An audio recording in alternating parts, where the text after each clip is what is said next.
नमस्कार, मैं हूं आशीष और आप देख रहे हैं आशीष कॉमर्स क्लासेस। मेरे प्रिय साथियों, हम लोग अपने वीडियोस में कॉन्ट्रैक्ट एक्ट यानी अनुबंध अधिनियम की चर्चा कर रहे थे और आज की हमारी वीडियो का टॉपिक है अर्ध अनुबंध यानी गर्भित अनुबंध के नाम से इसको हम लोग जानते हैं।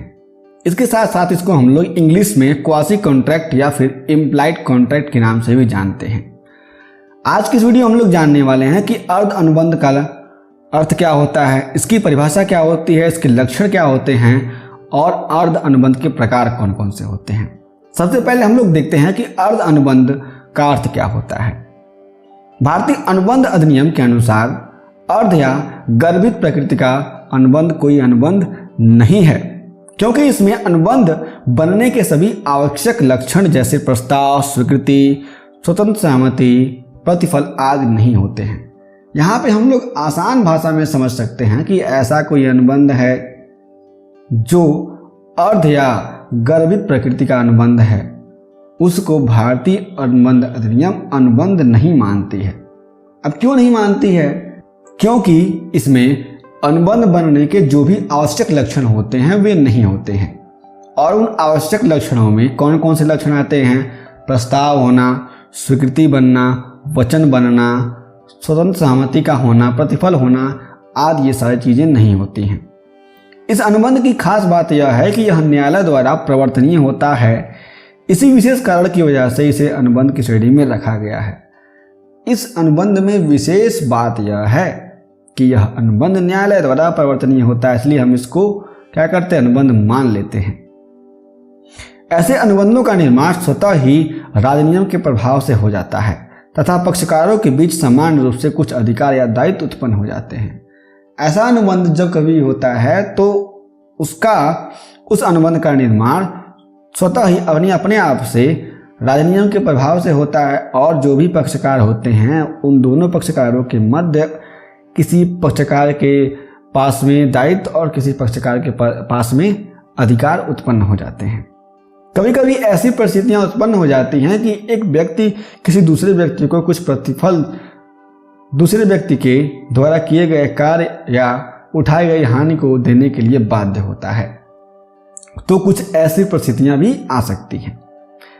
परिभाषा एंसन के अनुसार अर्ध अनुबंध वह अनुबंध है जिसमें विद्यमान कुछ लक्षण इस प्रकार से होते हैं।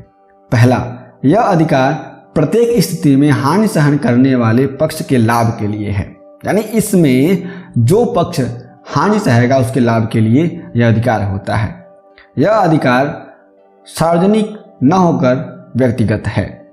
दूसरा, इसका निर्माण पक्षकारों के पारस्परिक ठहराव से नहीं बल्कि कानून के द्वारा होता है। इसकी बात हम लोगों ने अभी अर्थ में कर ली है। अब देखते हैं कि अर्ध अनुबंध के लक्षण कौन कौन से होते हैं, यानी कैरेक्टरिस्टिक्स ऑफ क्वासी कॉन्ट्रैक्ट और इम्प्लाइड कॉन्ट्रैक्ट। इसमें पहला है, एक पक्षकार दूसरे पक्षकार को धन देने के लिए बाध्य होता है। यानी कोई भी कॉन्ट्रैक्ट होता है तो इस कॉन्ट्रैक्ट में एक पक्षकार दूसरे पक्षकार को धन देने के लिए बाध्य होता है। यहाँ पे हम लोग एक एग्जाम्पल के अनुसार समझ सकते हैं कि ऐसा कोई कॉन्ट्रैक्ट है, जैसे हम अपने दोस्त के घर पे गए किसी कार्य के लिए और अपना लैपटॉप फोन हम वहीं पे भूल कर चले आए, तो हमारे दोस्त की ये दायित्व बनती है कि वह हमारे क्या करे, हमारे जो सामान छूटा हुआ है, हमारा जो सामान उसके वहाँ छूटा हुआ है उसको हमें लौटाए।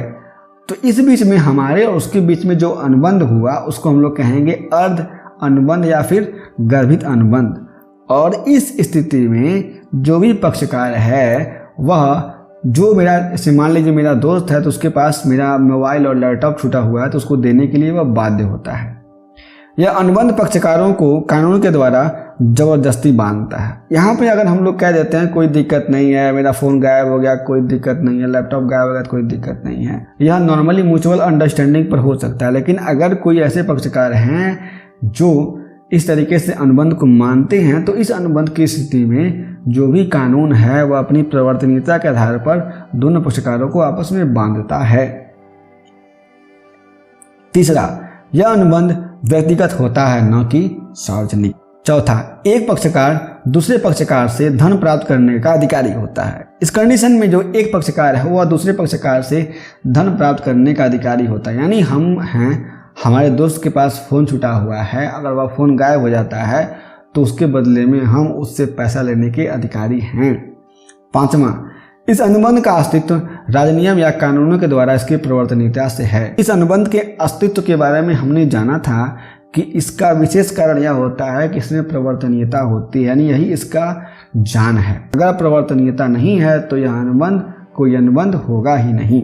अब देखते हैं कि अर्ध या गर्भित अनुबंध के प्रकार कौन कौन से होते हैं, यानी काइंड्स ऑफ क्वासी और इम्प्लाइड कॉन्ट्रैक्ट।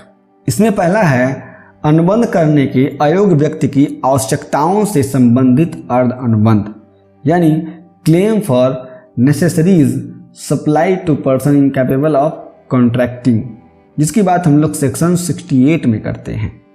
इसमें कहने का मतलब यह है कि अगर कोई भी पागल व्यक्ति है, शराबी व्यक्ति है या फिर अवयस्क है, क्योंकि वह क्या होता है, कॉन्ट्रैक्ट करने के लिए इनकैपेबल होता है और उससे हम लोग करते हैं कोई कॉन्ट्रैक्ट, तो वह कॉन्ट्रैक्ट क्या होगा, अर्ध अनुबंध हो सकता है।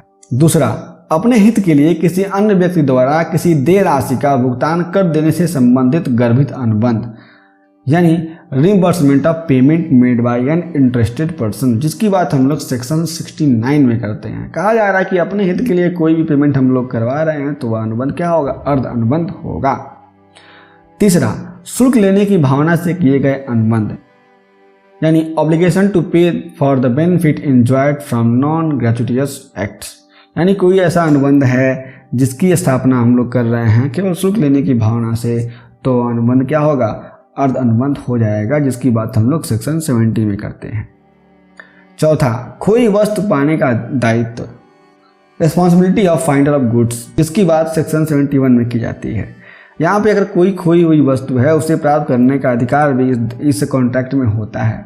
मेरे प्रिय साथियों, मैं आपको बता देना चाहता हूँ कि यह प्रश्न जो भी फाइंडर ऑफ गुड्स वाला है या फिर खोई हुई वस्तु प्राप्त करने का अधिकार हो, दायित्व है, उसकी बात हमेशा प्रश्नों में की जाती है, इसको ध्यान से पढ़ें।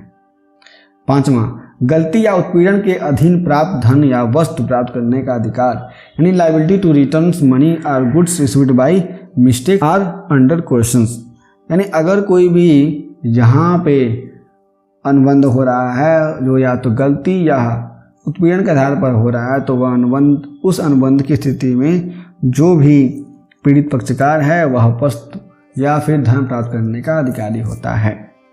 मेरे प्रिय साथियों, यदि आपके पास कोई भी प्रश्न है इस अनुबंध से जुड़े हुए, यानी अर्ध अनुबंध जिसको हम लोग गर्भित अनुबंध या फिर जिसको हम लोग इम्प्लाइड और क्वासी कॉन्ट्रैक्ट के नाम से जानते हैं, तो आप हमें नीचे कमेंट बॉक्स में जरूर करिए।